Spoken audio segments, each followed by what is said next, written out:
Bonjour à toutes et bonjour à tous. Bienvenue donc pour cet atelier cet après-midi qui est sur les LMS au service des entreprises privées, du secteur public et de la formation continue. Donc vaste programme. Donc j'imagine que vous êtes tous intéressés par ce sujet des Learning Management Systems.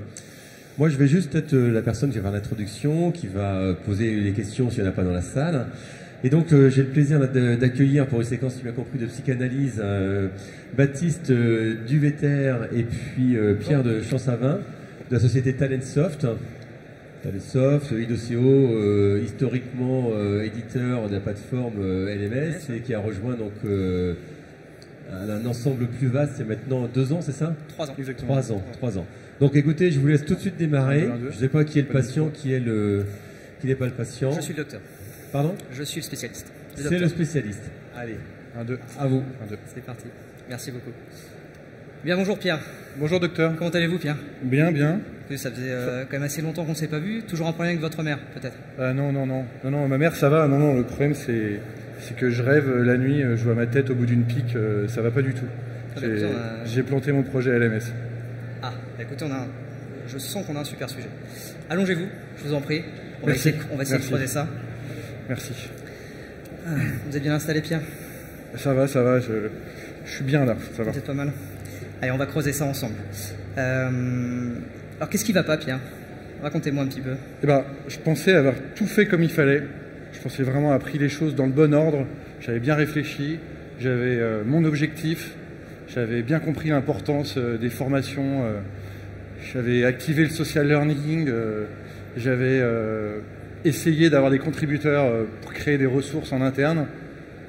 Mais au final, je me suis senti hyper isolé. Et c'était l'échec, quoi. C'est le vrai échec. Bon, ça vous travaille, hein?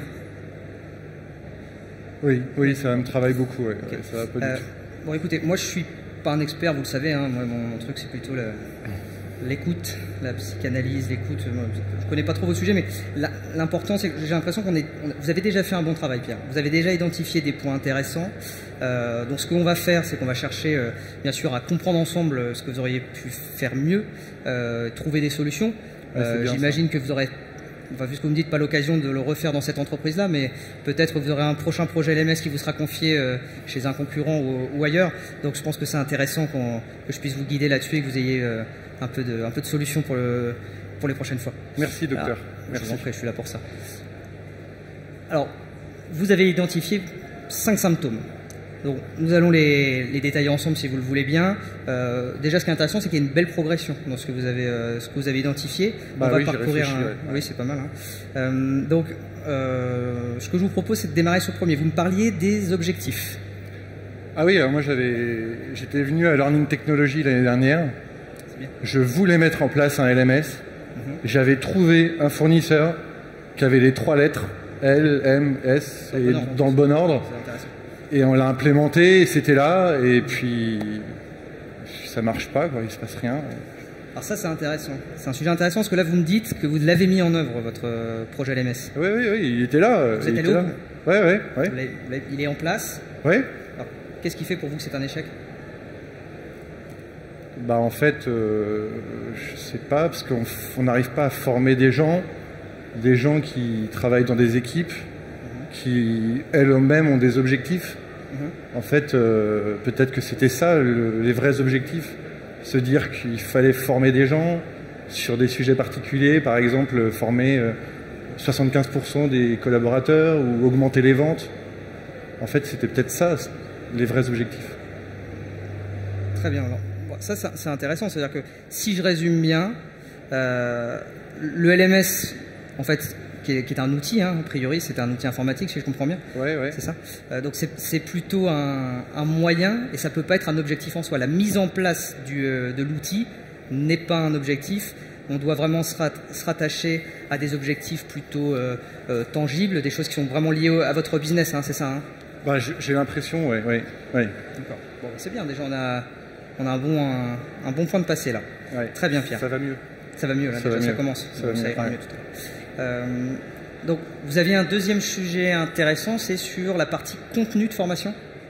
Ouais, alors c'était évident qu'il fallait remplir le LMS. Hein. Donc j'avais trouvé des super contenus transverses, du Word, de la bureautique, du management. Super.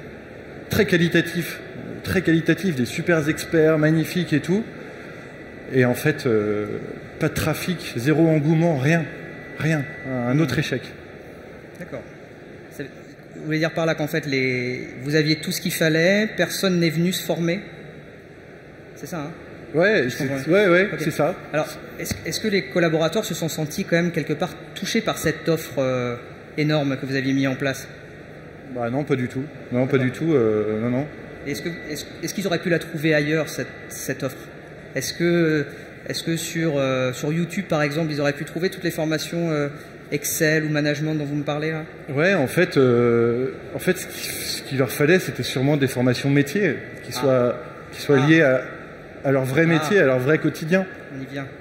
On y vient. Ouais. C'est bien, Pierre. Peut-être des vrais contenus faits chez nous, sur leurs besoins, sur leur day-to-day, sur leurs vrais objectifs. Ouais, c'est vrai, on aurait peut-être dû réfléchir à ça.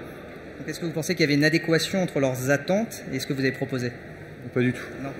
Ok. Non. Ok. Donc là, on tient quelque chose, là, Pierre. Ah, là, on est bien, on est mieux. On tient quelque chose. Donc des formations plus adaptées, plus attendues par les collaborateurs, et pas juste une offre de formation, même si elle est de qualité, mais qui ne sert pas les collaborateurs. On est bien d'accord. Vous connaissez YouTube alors? Oui, je connais YouTube puisque c'est grâce à YouTube que je me suis formé et que je suis psy, puisque j'ai suivi un très très beau tuto, comment être psy en 2 semaines, en 16 étapes. C'est super. Ça doit bien marcher alors. Bah, je suis là aujourd'hui, c'est que ça marche. Merci Pierre. Alors, vous m'avez parlé d'un 3e sujet intéressant, la social learning. Ouais, l'apprentissage social, c'est super. J'ai découvert ça aussi, les éditeurs m'en ont parlé, c'est un monde merveilleux. À la Facebook, les gens partagent, les gens communiquent. J'ai choisi ça, un super outil. Ceux qui ont le savoir, ils peuvent communiquer, ils peuvent échanger, tout ça, c'est super. Des vidéos, des photos. Ouais, mais ça n'a pas marché chez nous. C'est un échec de plus. Ça va pas. Mais ça veut dire que l'intérêt c'était de poser des questions, donc il n'y a pas eu de questions de poser? Oui, il y a eu des questions, oui. C'est super ça. Ben non, parce qu'il n'y avait pas de réponse. Ah, alors ça effectivement c'est... Alors que pourtant je suis sûr qu'il y a des gens qui avaient le savoir, hein, des gens qui étaient impliqués en plus, des vrais collaborateurs de l'entreprise. Mais... Alors ça c'est intéressant. Qu'est-ce qu'il aurait fallu faire d'après vous pour que des collaborateurs se mettent à répondre à toutes ces questions? C'est-à-dire que c'est pas vraiment naturel de communiquer comme ça. Donc peut-être qu'il aurait fallu qu'on crée une culture, qu'on imprègne un peu tout le monde de ça, et aussi qu'on prévoit peut-être des budgets ou un incentive, ou un commissionnement pour que les employés se sentent vraiment impliqués et qu'ils aient un intérêt aussi à partager leur savoir. Peut-être que ça aurait permis d'aider, ouais. Peut-être. Ouais. Alors ce qui est super déjà, Pierre, c'est que c'est pas lié à votre enfance. Ça, c'est rassurant. Mon père, non, c'est bon. Non, il n'y a pas de problème avec votre père, c'est bon. Il y avait déjà le problème avec votre mère, ça suffisait. Mais en tout cas, c'est intéressant. Et on va pouvoir noter 2 points, je pense, si on résume ce que vous disiez, Pierre. Oui, c'est qu'il y a 2 sujets importants. Le premier, c'est tout ce qui tourne autour de l'animation. Donc, il ne suffit pas juste d'ouvrir des zones de discussion. Il faut que tout ça, il y ait des gens qui animent cette partie-là. Ouais. Bien sûr, il y a des coûts sûrement associés à ça. Et il y a, dans ce que j'ai compris, toute la notion de la maturité de la communauté apprenante. Ah oui, c'est sûr qu'il aurait peut-être fallu qu'on fasse ça au bon moment, et qu'on accompagne ça d'une bonne manière avec des personnes dont c'était un peu l'émission d'animer tout cela. Ouais. Donc on note tout ça, c'est parfait. Il y a un autre point sur ce que vous avez appelé les ressources. Qu'est-ce que vous entendez par là, Pierre? Dites-moi-en un peu plus. Eh ben, quand j'ai lancé le projet, je suis allé voir les gens en interne pour leur dire aidez-moi à créer du contenu. C'est super le learning, on va y arriver, on a besoin de vous. Et puis des gens qui avaient du savoir, hein, qui étaient vraiment impliqués aussi, mais ça n'a pas marché. Ça n'a pas marché, j'ai attendu et rien n'est jamais venu. C'est dans un film, ça? Ouais. Ok, en tout cas, je vois bien le problème et je vois surtout que vous avez bien avancé sur votre réflexion. Qu'est-ce qu'il aurait fallu faire d'après vous là, sur ce point, pour avoir plus de personnes qui créent du contenu? Bah, moi, j'allais voir les gens qui avaient le savoir, mais ils ne savaient pas que moi, j'avais besoin d'eux. Enfin, en fait, il aurait peut-être fallu que j'implique le mid-management. À partir du top management, passer par les managers d'en dessous et qui communiquent avec moi sur cette nouvelle solution pour qu'ils sachent que c'était important et que c'était une vraie culture, un vrai changement à apporter dans l'entreprise, en fait. C'était peut-être ça qu'il aurait fallu faire. Donc si je résume bien votre pensée, Pierre, c'est qu'il faut partir du top management, impliquer les décideurs, faire diffuser, imprégner la notion de formation digitale, de digital learning tout au long de la structure organisationnelle pour pouvoir toucher les experts, c'est ça, et pouvoir quelque part les transformer en contributeurs? Ouais, c'est ça. En fait, le savoir, moi, je l'ai pas. Hein. Donc, il faut vraiment qu'on embarque tout le monde dans cette histoire et qu'on réponde aux besoins métiers par des gens qui ont les connaissances. C'est vrai que j'aurais dû m'appuyer sur le mid-management, mais j'étais tellement isolé. Je me sentais tellement mal. D'accord. Ça, c'est le dernier point. Allez pas trop vite, Pierre. Allez pas trop vite, vous embarquez là. Ça, c'est le dernier point que vous avez identifié. Et ce point-là, il me semble intéressant parce que bon, il est lié effectivement au point juste avant sur les ressources, mais il est même un peu lié à tous les autres points qu'on a pu discuter. C'est que vous vous sentez seul, Pierre. Ah, en tout cas, vous êtes senti seul. Terriblement seul. Ça a été toujours le cas au début du projet déjà, vous étiez seul? Ah non, il y avait les achats au début. Ah, les achats. Ouais, les achats, ouais. Bah, ils m'ont bien accompagné. Hein. Enfin, jusqu'à ce que le projet commence. Mais après, ouais, non, en fait, j'ai pas embarqué le top management. Donc, et justement, est-ce que vous pensez pas que ça aurait pu être différent si vous aviez embarqué le top management dès le départ? Bah ouais, le projet aurait été plus global. Ça aurait été aussi plus facile de travailler avec d'autres équipes. Par exemple, les ressources humaines, qui eux, ils ont des chiffres, ils ont des ROI, ils ont de la métrique, ils ont des data, ils ont des chiffres, les RH. Et on aurait pu travailler ensemble sur le management des talents, avec leurs chiffres. Les RH. J'aurais peut-être dû travailler avec les chiffres, RH. Pierre, non? J'aime les chiffres, ouais. C'est peut-être ça le problème aussi. Calmez-vous un peu, Pierre. Ça va mieux, docteur. Ça va. C'est bientôt fini de toute façon, donc craquez pas maintenant. Donc ça, c'est très bien. Donc, je pense qu'effectivement, vous avez raison. C'est un petit peu le souci que vous avez eu. J'ai l'impression que c'est le côté où vous allez travailler seul sur ce projet. Et surtout, vous n'avez pas été dans un global, dans une stratégie d'entreprise. Et qui vous aurait permis effectivement d'irriguer en fait l'ensemble de l'entreprise et d'être accompagné par les RH sur votre sujet. Ouais, ce projet aurait dû être un vrai projet stratégique d'entreprise. J'en aurais pu vraiment diffuser, imprégner et parler aux bonnes personnes au bon moment. C'est peut-être ça la solution, docteur. Bah, très bien, je crois qu'on a bien avancé là sur votre plantade, parce qu'on est sur un plantage, un vrai. On est sur un vrai plantage. Un vrai, hein. Donc on a bien travaillé là-dessus. Je pense que ça devrait vous servir pour vos prochains projets. Je pense que là vous ne ferez plus les mêmes erreurs. Bah ouais, il faut que je trouve un employeur déjà. Là. Ce serait une bonne idée, ouais, effectivement. Bah, écoutez, je vous remercie beaucoup, Pierre. Merci, docteur. Partagé. Ça va beaucoup mieux. Ça va mieux? Ouais, je me sens plus léger là. Eh ben c'est super. Ça fera quand même 200 €. Ah bah je vais me sentir encore plus léger. Tiens. Merci, docteur. Merci beaucoup. Et j'ai une confession à vous faire, Pierre. Laquelle? On n'était pas seuls aujourd'hui. Ah bon? Non. C'est-à-dire? On avait un peu de monde avec nous. Oh. Donc, mais des gens très bien. Hein. J'espère. Des gens très bien. Je pense que ce qui est intéressant, c'est que c'est des gens qui soit ont vécu la même chose, soit ne veulent pas vivre la même chose. Et donc, ce qui est intéressant, c'est qu'on a pu partager avec eux plein de choses aujourd'hui. Et ils vont pouvoir vous demander un retour d'expérience sur ce magnifique projet auquel vous avez été confronté. Oui, bah, j'espère. On est là pour partager du savoir. Merci, docteur. Et bien, on est à votre écoute. Merci à vous. Merci beaucoup.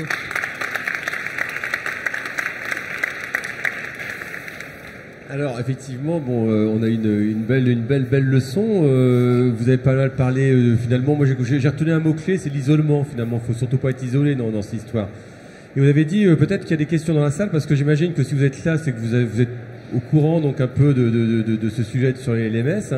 Est-ce qu'il y a des questions ou est-ce qu'il y a des témoignages de plantage de LMS ou des questions par rapport aux bonnes pratiques qu'il faut mettre en œuvre, hein, au-delà de ce que vous avez déjà dit, lorsqu'on implante ces fameux LMS? Parce que je pense que tout le monde a planté un jour son LMS ou a planté son projet LMS. Moi, ça fait 15 ans que je suis dans le domaine, 20 ans même du domaine de l'EMS. Quand je vous écoute, j'ai l'impression que ça n'a pas progressé, en fait, par rapport à il y a 15 ans. Ce qui est assez inquiétant. Ouais. Est-ce qu'il y a des questions dans la salle ou des remarques? Bon. Bonjour, est-ce qu'il y a des bonnes pratiques sur le déploiement du LMS? Alors la réponse est oui, bien évidemment. Les bonnes pratiques, c'est, je dirais, de se poser les bonnes questions. Et c'est un peu ce qu'on évoque dans cette présentation-là. C'est-à-dire voir le projet comme quelque chose de global, impliquer les bonnes personnes au bon moment, voir le projet LMS comme un projet stratégique pour l'entreprise, bien le travailler en amont avec tous les acteurs qui seront importants, les acteurs métiers, les RH, tous ceux qui bénéficieront de ça. Parfois aussi, vous n'avez pas forcément formé que vos employés. Il faut penser aussi à tout votre écosystème. Parfois, vous avez formé des sous-traitants, vous avez formé des clients. Je dirais que ces bonnes pratiques-là, c'est prendre le projet dans le bon sens. Et nous, bien évidemment, enfin, je pense que comme d'autres éditeurs, on a ces compétences-là de poser les bonnes questions au bon moment et de choisir avec vous quelle va être la meilleure méthode d'implémentation de la solution. Ça devient compliqué quand on ne m'entend pas. Ah. Ce qui devient compliqué, c'est quand on décide de mettre en place un LMS. C'est pour ça qu'on a un petit peu insisté au début là-dessus. C'est qu'on décide juste de digitaliser des formations présentielles. Ça ne peut pas être que ça. Faut vraiment. Pourquoi on a commencé par les objectifs? C'est quelque chose qu'on rencontre le plus souvent. Et même chez des clients avec lesquels on a travaillé qui bossent sur notre LMS depuis 1 an, des fois on leur dit mais est-ce que vous vous souvenez des objectifs réels de pourquoi vous vouliez mettre en place le LMS? Et c'est pour ça qu'on a insisté sur le 75% de gens formés ou sur le taux de retour, sur le taux de connexion, etc. Ça, c'est des vrais objectifs quantifiables, mesurables, sur lesquels on va pouvoir revenir 1 an plus tard et pas juste bah oui c'est bon, j'ai des gens qui se forment en ligne. Ça, c'est pas un objectif réel. C'est vraiment le point pour moi un des points de départ de la mise en place d'un projet. Autre question, autre remarque? On a de la chance, il y a des questions. C'est très bien. Ouais. Ouais. On avait choisi. Déjà, on n'a pas pris de tomates. Ouais. Oui, il y a une personne qui a quitté la salle quand même. Elle avait sûrement quelque chose de très, très important à faire. Okay. Bonjour. Bonjour. J'avais une question sur l'initiateur ou les initiateurs du projet. Ça venait de quel endroit et qui a défini les objectifs? Si c'était plutôt... Alors, dans notre exemple là, ouais. Alors c'est vrai qu'on ne s'est pas présenté. Alors juste, ça va rebondir sur ce que vous disiez. Pierre, c'est un expert qui a mis en place chez nous beaucoup de projets LMS avec nos clients en France et à l'international. Et en fait, cette histoire-là, c'est plein de petites choses qu'on a vues chez nos clients. Il n'y a pas un vrai projet où il y a eu tout ça. Hein. C'est du fake. Hein. Donc c'est inspiré de plein de. En fait, c'est un agrégat de plein d'histoires que Pierre a vécues ou sur lesquelles on a discuté et que d'autres chez nous ont eu l'occasion de rencontrer. Non, il n'y a pas eu un projet réellement où tout ça s'est passé. Mais effectivement, tous ces cas-là, on les rencontre quand même très très régulièrement. Okay. Enfin, ma question, c'est surtout par rapport à si les objectifs, par exemple, j'ai déjà eu un projet LMS qui a pas. Je considère qu'il n'avait pas super bien marché, mais du côté RH et côté direction, ils avaient considéré que ça avait bien marché parce que leur objectif pour eux c'était une diminution des coûts. Et à ce niveau-là, bah, on était bon, quoi. On avait réduit les coûts, on avait. Et ça c'est un vrai objectif par contre. C'est-à-dire que si l'objectif c'est de réduire les coûts et qu'à la fin de l'année vous êtes capable de dire, grâce à la mise en place de mon LMS, les coûts ont été réduits, effectivement c'est quelque chose qui est atteint. Mais les personnes n'étaient pas bien formées. Mais c'était peut-être pas c'était pas l'objectif a priori. Oui. C'était pas en fait, c'était pas l'autre.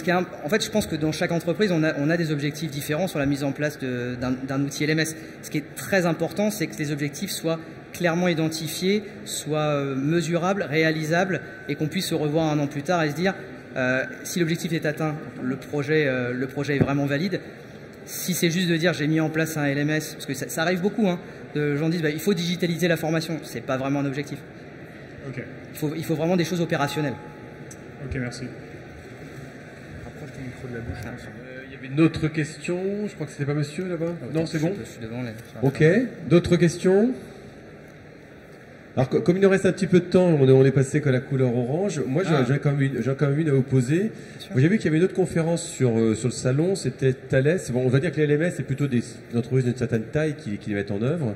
Et il y avait une conférence avec Thales qui faisait quelque chose sur est-ce que le LMS est indispensable aujourd'hui dans une entreprise. En fait, est-ce que vous pouvez dire en 2 mots pourquoi, avec tous les aléas qu'il peut y avoir dans la mise en œuvre d'un LMS, pourquoi finalement c'est important d'avoir, ça peut être important, finalement à quoi ça sert, hein, enfin la question on ne la pose peut-être pas, c'est quoi l'intérêt Et puis j'ai une deuxième question subsidiaire. Vous avez fait le lien avec la RH. Et je pense que Talentsoft, vous êtes bien placé pour faire ce lien et dire, est-ce que finalement les LMS doivent être aussi un peu doivent être des systèmes qui restent un petit peu uniquement axés formation, et quel est l'intérêt d'avoir une suite peut-être plus globale qui travaille sur le talent, etc. Et puis quel est l'intérêt par rapport à l'LMS qui s'occupe plus de formation? Ok. Alors, pour répondre à votre question sur est-ce qu'il faut un LMS dans les sociétés, je dirais que globalement, il faut avoir surtout un projet que la formation et l'information soient quelque chose de digitalisé et de stratégique dans les entreprises pour pouvoir porter tout ce que certains appellent la transformation numérique, mais en fait la transformation des entreprises et leur préparation aux nouveaux enjeux de demain. Parce que vous allez avoir besoin de former des gens à distance sur des produits qui vont sortir très vite. Il faut être sûr que les contenus sont prêts, il faut être sûr que les bonnes personnes ont les bons contenus au bon moment. Et si vous n'êtes pas outillé pour faire ça, si vous comptez que sur vos mails et des solutions qui ne sont pas prévues pour ça, malheureusement, c'est un frein pour le développement et pour les enjeux des entreprises. Donc je dirais que un LMS, en fait, ça a été designé pour outiller les équipes qui auront besoin, des équipes métiers, des équipes formation, pour envoyer de la formation et de l'information et être aussi en mesure de faire remonter des retours du terrain qui peuvent être extrêmement bénéfiques aussi pour toutes les différentes entités de l'entreprise, le développement des produits, les RH, enfin toutes ces choses-là. Après, le lien RH, je ne sais pas si tu veux en parler. Non, je crois que j'ai un problème de micro. Est-ce que vous m'entendez bien? Ouais. Bon, c'est bon. Je vais tenter comme ça.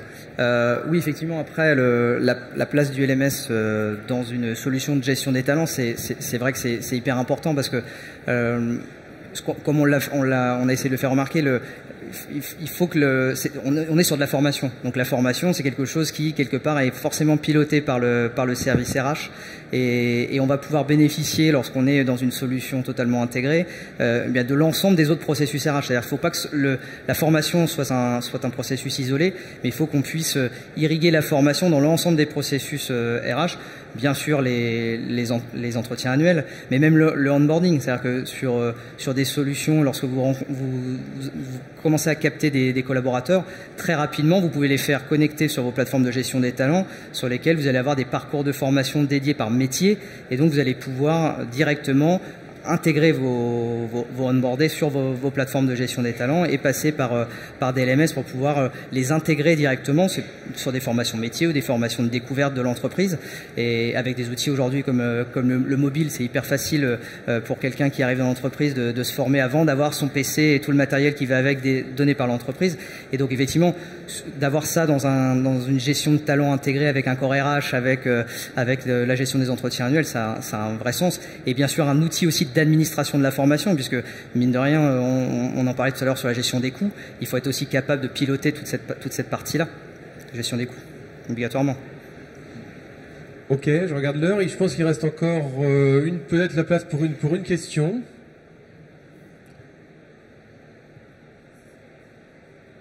Rien? C'est l'heure du repas, c'est l'heure de la sieste? C'est qu'on a été clair. Bon bah écoutez, moi je vous remercie. Vous êtes sur quel stand? Attention, Talentsoft, on ne veut pas le louper, on voit que ça là. Effectivement, c'est vrai qu'on n'a pas parlé de la solution elle-même. Ouais, peut-être 2 mots sur la solution. Non, même pas forcément. Je dirais, oui, Talentsoft, on est une solution de gestion des talents de manière assez complète. On couvre l'ensemble des processus dits de gestion de talent, de développement RH.